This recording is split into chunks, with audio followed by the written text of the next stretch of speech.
Olá, como vão todos? Espero que todos estejam bem, com saúde e em paz.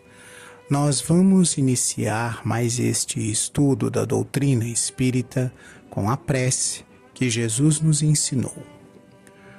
Pai nosso, que estais nos céus, santificado seja o teu nome. Venha a nós o teu reino. Seja feita a tua vontade, na terra como nos céus. O pão nosso de cada dia dai-nos hoje.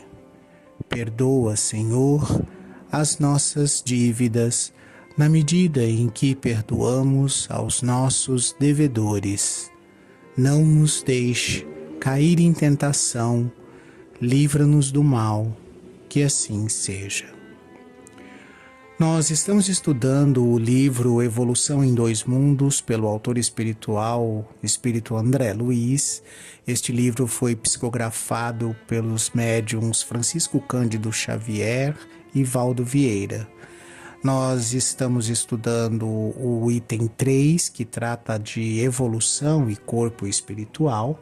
Nós lemos no último episódio a questão da formação das algas e lemos também dos artrópodos aos dromatérios e anfitérios, né?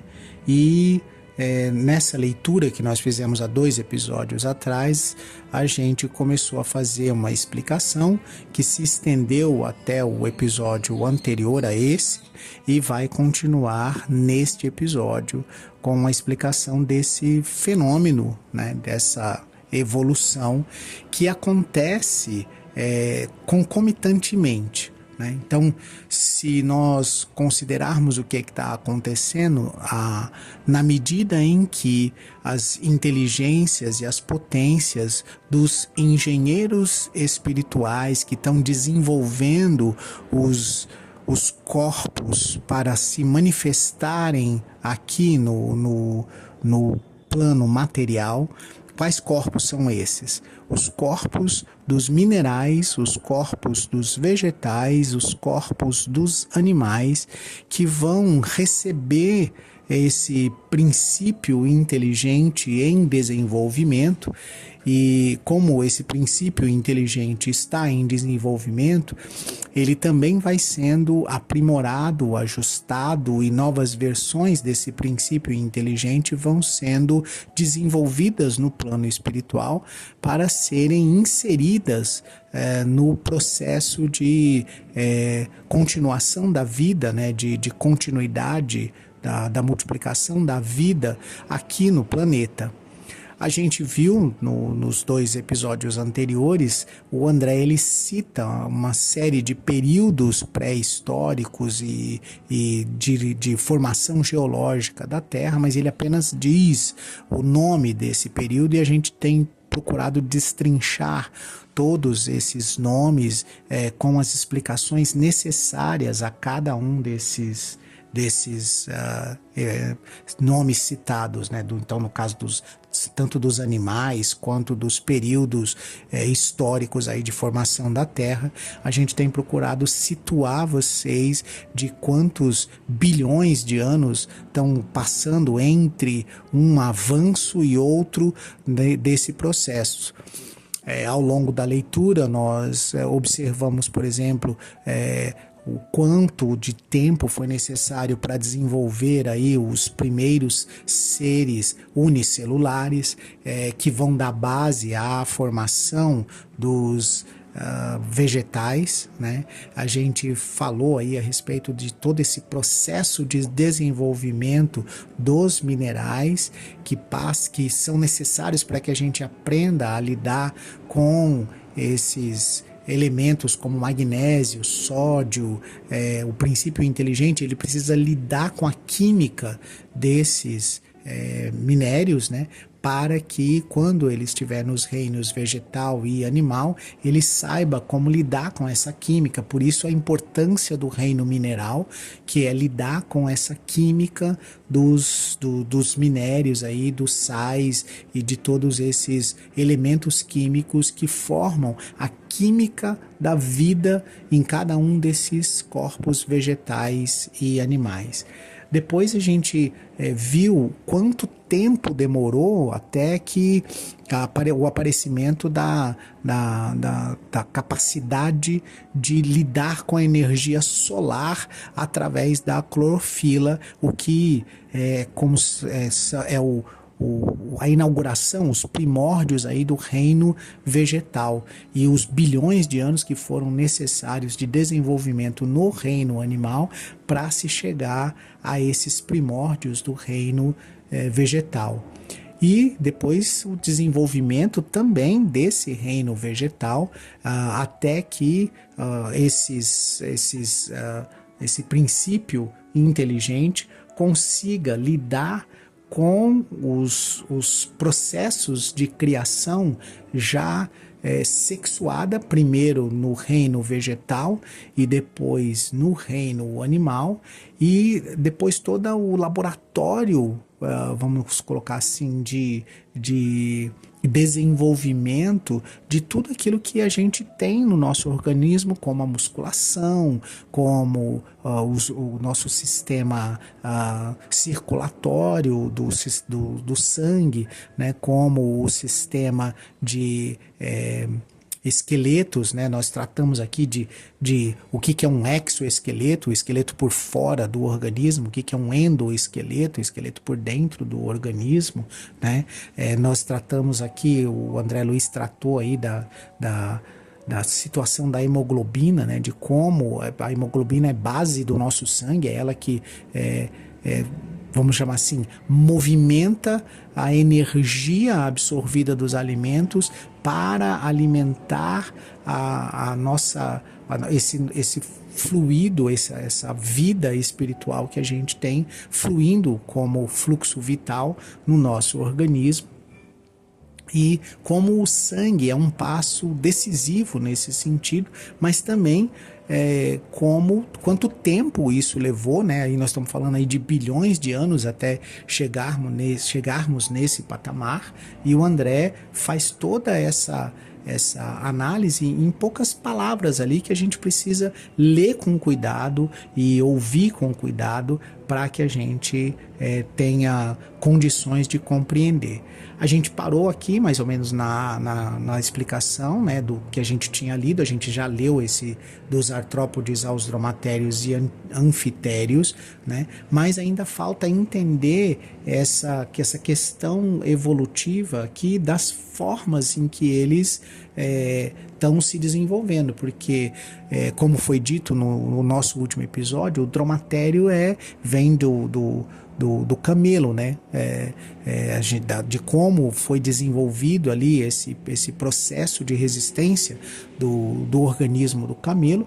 E anfitérios, né? A gente vai entrar hoje aí na discussão do que são esses anfitérios e do que a gente está tratando. Mas, ao mesmo tempo, a gente comentou na semana, no episódio passado, né, sobre essas cristalizações atômicas que acontecem ali no reino dos vírus, das bactérias e do protoplasma, né? Ali aquela situação ali sendo desenvolvida no embrião das amebas, das algas e dos vegetais, e ele trata disso ali no período que é o pré-cambriano, né? Para tratar desse processo. E aí na hora que ele usa o termo pré-câmbrico, ele fala dos fetos, né? Então, ou seja, hoje a nossa ciência, ela já demonstra para nós que o feto, ele passa quase que rapidamente, mas de uma forma resumida, vamos chamar assim, por toda essa transformação que as células ali as células iniciais do feto, né, as células ali que estão começando a se desenvolver, elas têm cada uma delas tem essa capacidade de se transformar no que é necessário para o nosso organismo, e seja no reino animal, seja no reino hominal, essa fase ela é controlada no reino hominal pelo espírito, no reino animal por esse princípio inteligente que sabe exatamente como transformar essas células iniciais em cada um dos tecidos e em cada um dos membros e em cada uma das funções que o organismo vai precisar. Então, só para que a gente não se perca, né, quando o André fala desse período pré-cambriano, né, ele usa o termo aqui pré-câmbrico, né? Então ele está se referindo aí ao período pré-cambriano.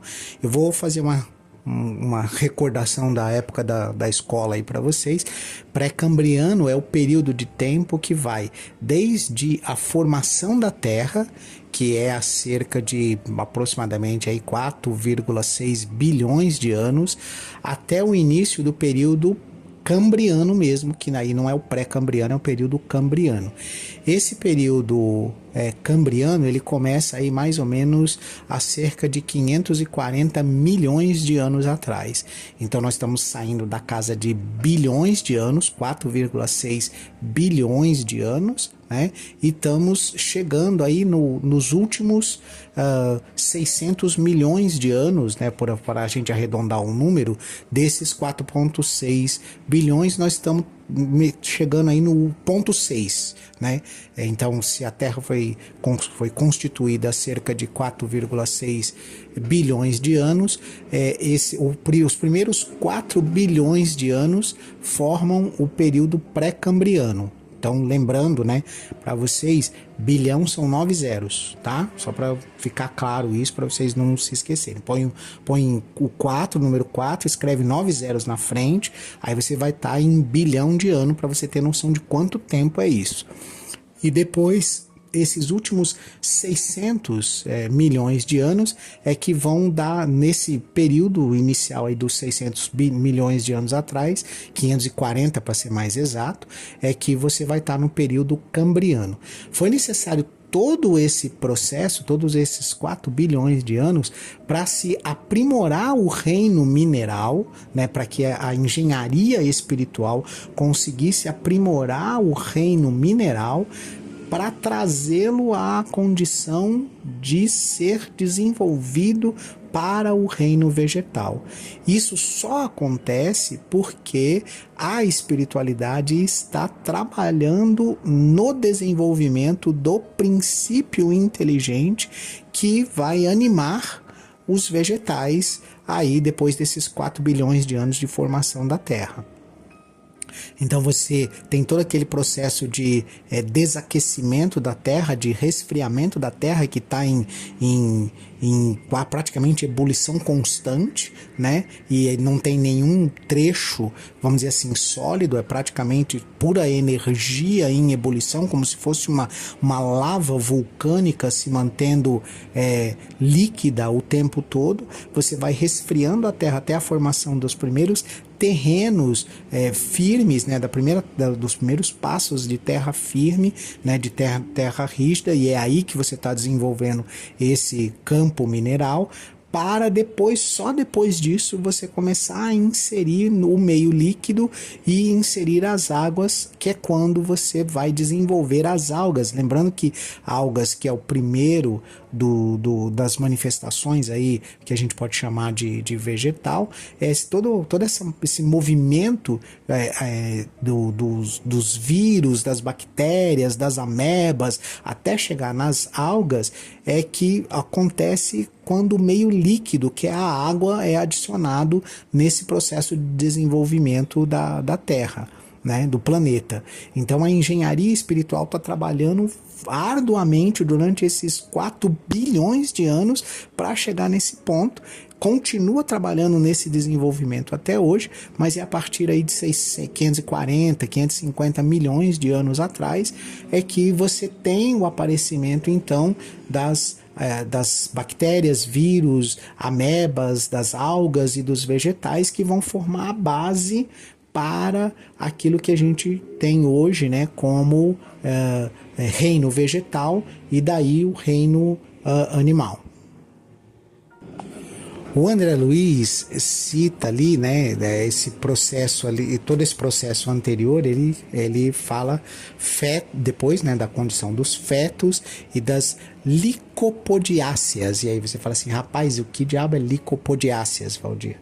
Licopodiáceas são as plantas, né, as plantas que a gente chama de vasculares.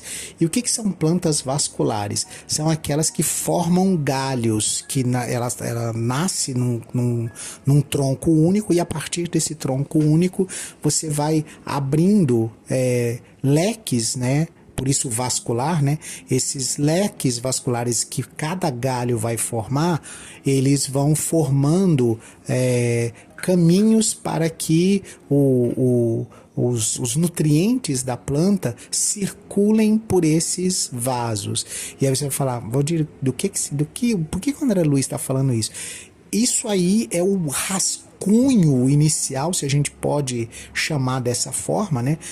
Por isso que ele está usando o termo vasculares, mas é o rascunho inicial do que um dia vai chegar a ser isso que você chama de sistema circulatório, por onde passa o sangue do nosso corpo, que é a formação dos vasos sanguíneos, das artérias, essa coisa toda. Isso está nascendo lá no reino vegetal, quando a espiritualidade superior começa a desenvolver esse tipo de planta, que são as plantas vasculares, que são aquelas que têm galhos, né? Logo em seguida, o André cita um outro termo que vocês devem ter procurado, pelo menos eu deixei como lição de casa, né? Que são os trilóbites. O que é um trilóbite, né? O que é esse negócio, né? Eles são artrópodes, né, do período já paleozoico, né? Então depois já a gente fala o que é o período paleozoico, né? Mas para que vocês entendam, a gente só tem registro fóssil, a gente não tem mais esse tipo de ser.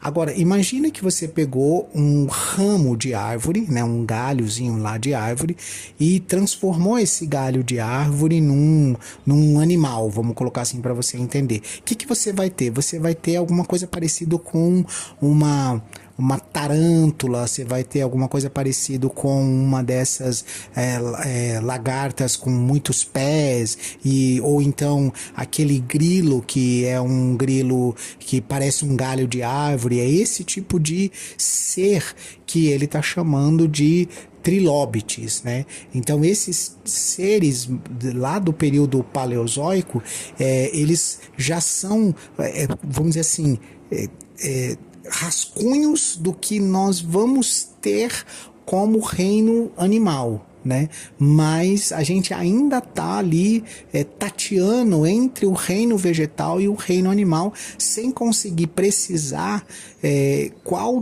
a qual exatamente pertence esse ser. Então é aquele meio intermediário que a gente conversou nos áudios anteriores.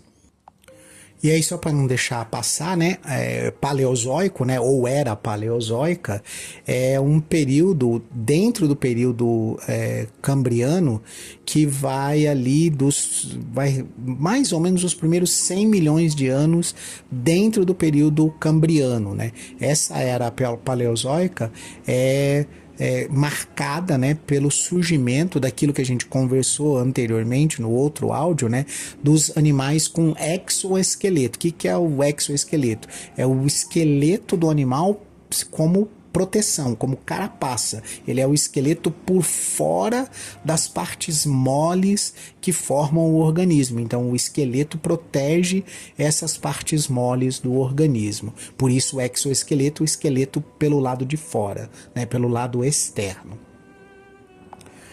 Depois o André Luiz cita os cistídeos, né? Depois dos trilóbites, ele fala de cistídeos. Cistídeos são pequenas, são células relativamente grandes que começam a dar características individuais para cada tipo de ser que existem. Então, por exemplo, os cistídeos, eles vão dar, por exemplo, coloração, eles vão dar característica de escamação. Só que esse cistídeo, na verdade, ele vamos chamar assim, o rascunho, os primeiros desenvolvimentos do que hoje a gente conhece, por exemplo, como melanina, como pele. São a partir dessas células grandes que a espiritualidade vai trabalhar o desenvolvimento dessa célula para chegar no que hoje a gente tem da nossa pele, da nossa pigmentação na pele, da nossa capacidade de absorção e de tratativa do sol em relação à nossa pele. Depois o André Luiz ele cita os cefalópodes, né? Até no intuito de que a gente compreenda como todo esse processo vai acontecendo no desenvolvimento do corpo dos animais para chegar no corpo hominal. Então o que é um cefalópode que você conhece? Polvo, lula, então o que você tem? Por isso o cefalo, né? Cefalo de cérebro, né? Você tem uma cabeça, um corpo que comanda todos os membros, né? Diversos membros associados a um cérebro, e nesse processo você está desenvolvendo esse sistema que a gente tem hoje, que é um cérebro comandando diversos membros e começando o desenvolvimento do que no futuro serão pernas e braços, né, do que a gente está desenvolvendo. Essa passagem do princípio inteligente por esse estágio é exatamente para quando chegar no estágio animal e hominal, a gente tenha essa capacidade de controlar os membros quase que intuitivamente, né? Como se a gente estivesse pré-programando a inteligência natural desse princípio inteligente para que ele possa lidar naturalmente com os nossos membros, com os nossos braços, com as nossas pernas, quando estiver lá no reino animal, lá dos mamíferos, e depois no reino hominal.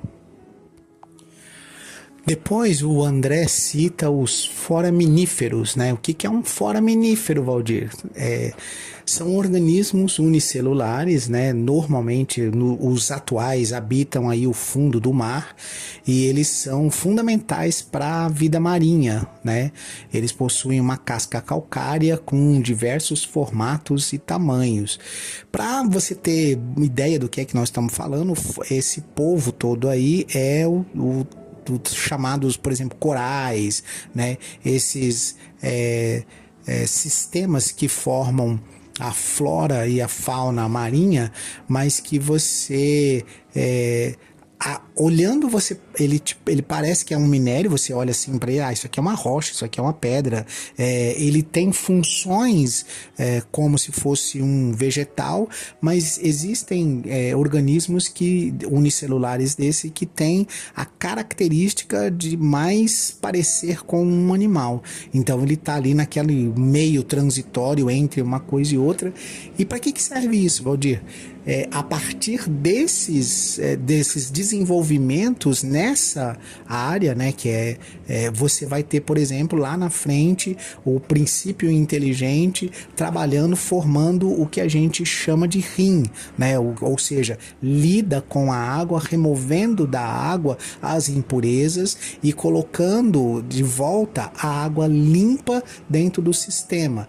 Esse sistema, quando ele é interno, ele está lidando com o nosso sistema interno, nós chamamos de rim hoje, né? Mas do foraminífero para chegar no rim animal ou no rim humano, você bota 1 milhão de anos nesse processo de desenvolvimento, mas é só para você entender que tudo que tem dentro de você tem um rascunho, tem um processo de desenvolvimento acontecendo na natureza.